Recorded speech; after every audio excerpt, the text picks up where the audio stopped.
இந்த கொஸ்டினில் என்ன கொடுத்துருக்கான்னு பாருங்கள். நமக்கு ஒரு 3 சீக்வன்ஸ் கொடுத்துட்டு a² + b² வேல்யூ என்னன்னு கேட்டிருக்காங்க.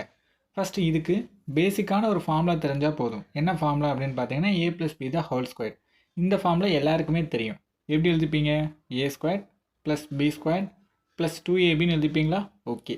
ஸோ இப்போ இந்த ஃபார்முலா இருக்க டேர்ம்லாம் வந்து நமக்கு கொஸ்டினில் கொடுத்துருக்காங்களான்னு பாருங்கள். a + b வேல்யூ வந்து கொஸ்டினில் கொடுத்துருக்காங்க இல்லையா?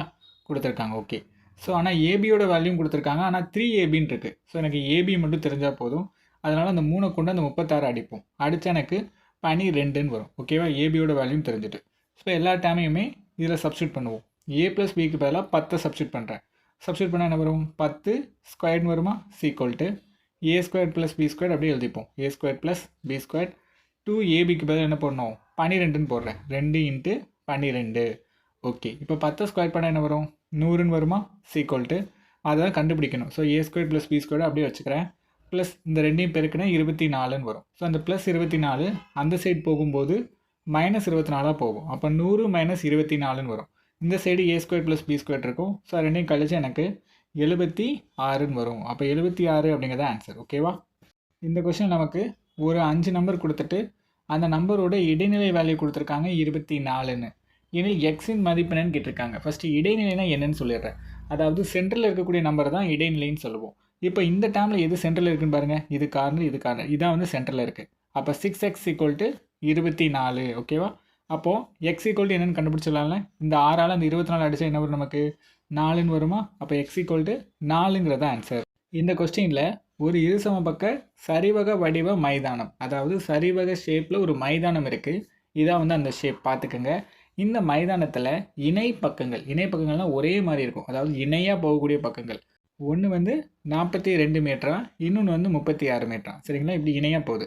இல்லை சின்னதாக இருக்கக்கூடிய பக்கத்தை நான் என்ன வச்சுக்கிறேன்? 36ன்னு வச்சுக்கிறேன். பெருசாக இருக்கக்கூடிய பக்கத்தை 42ன்னு வச்சுக்கிறேன். சரிங்களா? அடுத்து என்ன கொடுத்துருக்காங்க? இந்த 2 பக்கங்களுக்கும் இடையில இருக்கக்கூடிய தூரம். சரிங்களா? அதோட வேல்யூ கொடுத்துருக்காங்க. ஸோ இதுக்கு இடையில இதான இதோட வேல்யூ வந்து 30 மீட்டர்னு சொல்லிட்டாங்க. அப்போ 30 மீட்டர்னு எழுதிக்கிட்டேன். ஏனில் இந்த மைதானத்தில் ஒரு சதுர மீட்டர் நான் லேண்டு வாங்குறதுக்கு எனக்கு 100 ரூபா ஆகும்னு சொல்லி கொடுத்துருக்காங்க. ஸோ ஒரு சதுர மீட்டர் 100 ரூபா அப்படின்னா ஒட்டு மொத்தமாக எவ்வளோ ஆகுங்கிறது நம்ம கண்டுபிடிக்கணும். ரொம்ப சிம்பிள். ஃபஸ்ட்டு ஒட்டுமொத்த ஏரியா தான் கண்டுபிடிக்கணும். சரிங்களா? ஓகே. அதுக்கு நமக்கு இந்த சம்மில் என்னெல்லாம் கொடுத்துருக்காங்கன்னு பார்க்கலாமா? ஏ கொடுத்துருக்காங்க. ஏயோட வேல்யூ வந்து 36 மீட்டர், அதாவது ஒரு பக்கத்தோட அளவு. பியோட வேல்யூ வந்து 42, அதாவது இன்னொரு பக்கத்தோட அளவு. ஸோ 2 பக்கத்துக்குள்ள டிஸ்டன்ஸ், அதாவது ஹைட்டுன்னு சொல்லுவோம். அதோட வேல்யூ வந்து 30. இந்த மாதிரி டேர்ம்ஸ்லாம் கொடுத்துருக்காங்க. நமக்கு ஏரியாவுக்கான ஃபார்முலா என்ன? ஏரியா = அரை h × a + bங்கிறதான ஃபார்முலா. இப்போ ஹச்சுக்கு பதிலாக 30ன்னு சப்ஸ்டியூட் பண்ணுவோமா? அப்போ அரை 30, ஏக்கு பதிலாக 36, பிக்கு பதிலாக 42ன்னு சப்ஸ்டியூட் பண்ணுவோம். ஓகேவா? 36 + 42. ஓகே. ஸோ இது ரெண்டையும் கட் பண்ணிடலாமா? கட் பண்ணால் 15ன்னு வரும். இந்த 2 டேர்மையும் கூட்டணும். அப்போ 15 × அந்த 2 டேர்மையும் கூட்டினா நமக்கு என்ன வரும்? 78ன்னு வருமா? சூப்பர். 78ன்னு எழுதிக்கிறேன். ஸோ இந்த 2 டேர்மையும் பெருக்கினா எனக்கு 1170ன்னு வரும். ஸோ எனக்கு 1170 மீட்டர் ஸ்கொயர். மீட்டர் வந்து இருக்குது, சதுர மீட்டர் இருக்குது. எனக்கு வந்து ஒரு சதுர மீட்டருக்கு 100 ரூபா. அப்போ 1170 சதுர மீட்டருக்கு எவ்வளோ ஆகும்? 1170 × 100ன்னு போட்டால் வருமா? ஸோ பெருக்கினா எனக்கு 1,17,000 வரும். ஸோ 1,17,000 அப்படிங்கிறத ஆன்சர். ஓகேவா? பாருங்கள் என்ன கொடுத்துருக்காங்க? 3 அப்பர் லிமிட் ஏ, 4 அப்பர் லிமிட் பி, 5184 என்று அமையுமாறு இரு மிகை முழுக்கள் ஏ மற்றும் பி ஆனது என்னன்னு கேட்டிருக்காங்க. ஸோ ஆப்ஷனில் கொடுத்துருக்கிறது ஃபஸ்ட் இருக்கிறது ஏ, ரெண்டாவது இருக்கிறது பி. இப்போ நீங்கள் தான் கண்டுபிடிக்கணும்.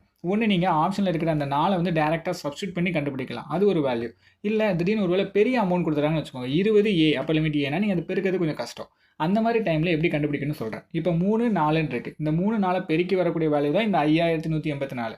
இல்லை ஏதோ ஒரு டேம் எடுத்துக்கோங்க. நான் 4ங்கிற டேமை காமனாக எடுத்துக்கிறேன். ஃபஸ்ட்டு 4ஆல் அடிப்போம். அடித்தா எனக்கு 1296ன்னு வருது. ஸோ மறுபடியும் நான் 4ஆல் அடிக்கிறேன். அடித்தா எனக்கு 324ன்னு வருது. ஸோ மறுபடியும் 4ஆல் அடிக்கிறேன். அடித்தா 81. ஸோ இதுக்கு மேலே என்னால் 4ஆல் அடிக்க முடியாது. அப்போ இதுக்குள்ளே 3 4 இருக்குது. சரியா? அப்போ 4 அப்பர் லிமிட் 3ன்னு வர்ற மாதிரி தான் ஆப்ஷன் இருக்கும். ஸோ அப்படி யாராவது ஆப்ஷன் இருக்கான் பாருங்கள். ஆப்ஷன் ஏல தான் அந்த மாதிரி இருக்குது. ஸோ அதனால் ஆப்ஷன் ஏன்னு சூஸ் பண்ணிடலாம். கொஸ்டினில் ஒரு செவ்வக வடிவ தோட்டத்தில் நம்மக்கிட்ட செவ்வக ஷேப்பில் வந்து ஒரு தோட்டம் இருக்குது. நான் தோட்டத்தோட டயக்ராம் வரைகிறேன். இந்த மாதிரி இருக்குது. சரிங்களா? ஓகே. இப்போ அதோட பக்கங்களோட அளவு கொடுத்துருக்காங்க. ஒரு பக்கம் வந்து 70, இன்னொரு பக்கம் வந்து 40. அதாவது பெரிய பக்கத்தை 70ன்னு வச்சுக்கலாம், சின்ன பக்கத்தை 40ன்னு வச்சுக்கலாமா? சூப்பர். அடுத்து என்ன கொடுத்துருக்காங்கன்னா தோட்டத்தின் உட்புறமாக, அதாவது தோட்டத்தின் உள்ளே வர்ற மாதிரி, அதாவது உள்ளே இருக்கிற டைரக்ஷனில் ஒரு 2 மீட்டர் இருக்குது அப்படின்னு சொல்லி கொடுத்துருக்காங்க. உட்புறமாக 2 மீட்டருக்கு இந்த மாதிரி என்ன பண்ணுறோம், பாதை அமைக்கப்படுது, தோட்டத்தை சுற்றி என்ன பண்ணுறோம், ரோடு போடுறோம். அப்போ இந்த மாதிரி போடுறேன், கீழே இங்கே அதே மாதிரி இந்த சைடு இப்படி 4 பக்கமும் சுற்றி என்ன பண்ணுறேன், ரோடு போடுறேன். எல்லா பக்கமும் எவ்வளோ தான் உள்ளே போயிருக்கும், 2 மீட்டர் உள்ளே போயிருக்கும். சரிங்களா? எனில் அந்த பாதையின் பரப்பு என்ன, ஸோ இந்த ஏரியாவோட பரப்பு என்ன, அதாவது இந்த பாதையோட ஏரியா என்னன்னு கண்டுபிடிக்கணும். அவ்வளோதான். இப்போ நமக்கு இதில் 2 செவ்வகம் இருக்குது. ஒன்று பெரிய செவ்வகம், இன்னொன்று சின்ன செவ்வகம். பெருசுலேருந்து சின்னதை கழிச்சிங்கன்னா உங்களுக்கு ஆன்சர் என்னன்னு தெரியும்.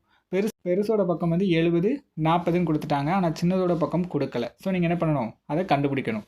அதை எப்படி கண்டுபிடிக்கணும்னு சொல்கிறேன். ஃபஸ்ட்டு இப்போ இந்த சின்னதோட பக்கம் அப்படின்னு பார்க்கும்போது இந்த பெரிய லென்த்தாக இருக்குது பாருங்கள், இதோட வேல்யூ வந்து 70. இந்த சைட்லேருந்து இது வரைக்கும் 2 மீட்டர் நமக்கு சம்லேயே கொடுத்துருந்தாங்க. இதுலேருந்து இது வரைக்கும் 2 மீட்டர். ஸோ மொத்தம் 70. இதுலேருந்து இது வரைக்கும் 2, இதுலேருந்து இது 2. ஸோ இதை கழிச்சிட்டா நடுவில் இருக்கக்கூடிய அந்த வேல்யூ தெரிஞ்சிருமா?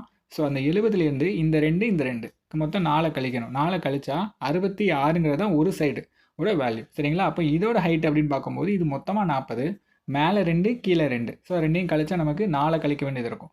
அப்படின்னா இந்த வேல்யூ என்ன வரும், 36ன்னு வருமா? சூப்பர். அப்போ 36. ஒரு சைடு 66, இன்னொரு சைடு 36.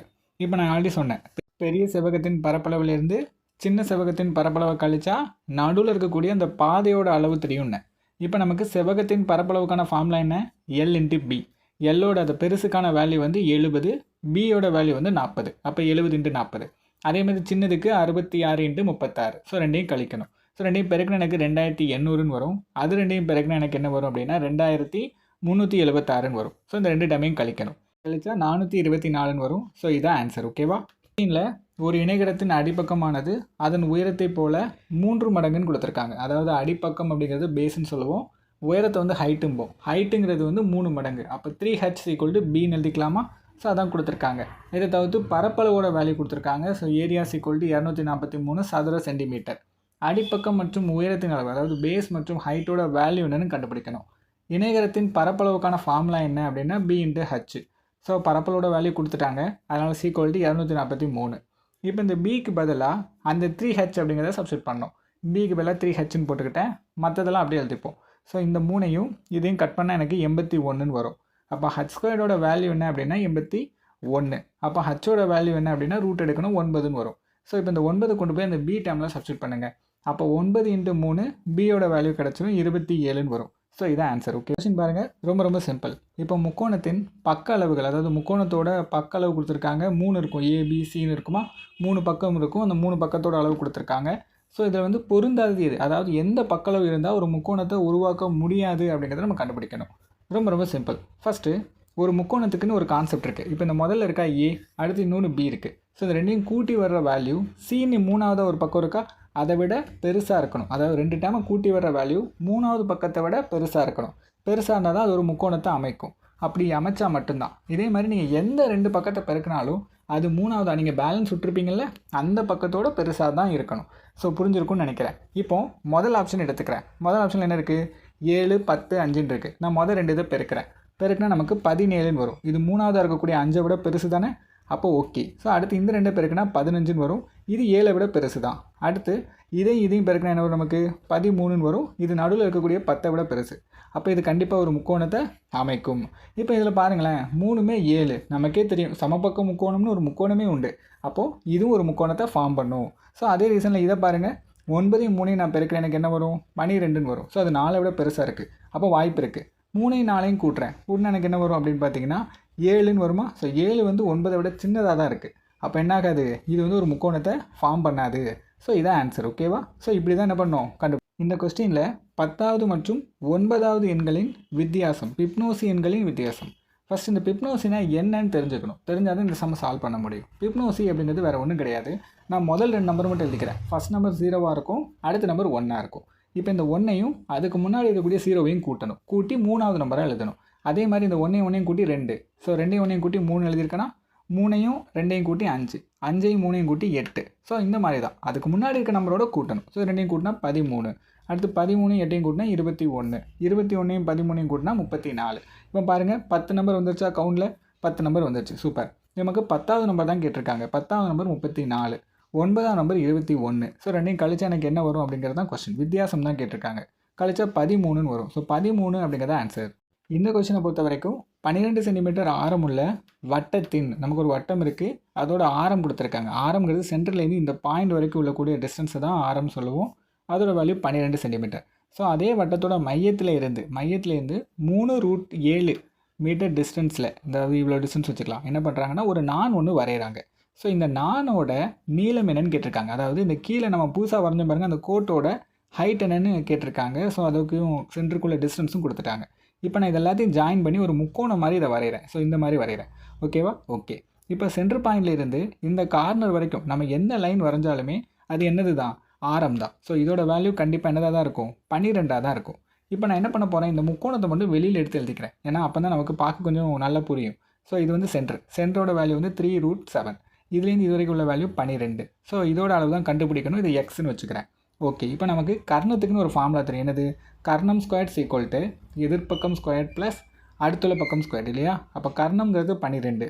12 ஸ்கொயர் பண்ணி வர வேல்யூ எதிர்பக்கம் 3√7. சரியா? இதை ஸ்கொயர் பண்ணி வர வேல்யூவும் அடுத்துள்ள பக்கம்ங்கிறது கீழே உள்ள பேஸோட வேல்யூ. நமக்கு ஃபுல் பேஸ் வந்து எக்ஸ், அதில் பாதி தான் தேவை. அப்போ x/2 போடலாமா? x/2 த ஹோல் ஸ்கொயர்னு எழுதிக்கிறேன். Okay, super. இப்போ எல்லாருக்கும் புரிஞ்சிருக்கும்னு நினைக்கிறேன். இப்போ அடுத்து 12 ஸ்கொயர் பண்ணால் 144, 3 ஸ்கொயர் பண்ணால் 9, √7 ஸ்கொயர் பண்ணால் √7 √7 போடுவீங்க. 2 √7 பெருக்கும்போது வெறும் 7ன்னு வரும். சரிங்களா? அடுத்து எக்ஸ் ஸ்கொயர் பண்ணால் எக்ஸ் ஸ்கொயர்டு, 2 ஸ்கொயர் பண்ணால் 4. இப்போ இதை அப்படியே பெருக்கும். 2 பெருக்குன்னா 63. 63 அந்த சைடு கொண்டு போய் 144ஓட கழிக்கணும். கழிச்சா 144 - 63 வருமா? ஸோ 2 கழிக்கணும். கழிக்கிறது மட்டும் இல்லாமல் கீழே இருக்கக்கூடிய 4 அந்த சைடு போகும்போது பெருக்கல்ல வரும். அப்போ x² = 81 × 4ன்னு வரும். ஸோ 2 கழிச்சு 81, கீழே இருக்க 4 அந்த சைடு போயிருக்கு. இப்போ நமக்கு இந்த சைடு வந்து என்ன இருக்குது? x² இருக்குது. அதை எக்ஸாக மாற்ற போகிறேன். அப்போ அந்த சைடு ரூட் எடுக்கணும்.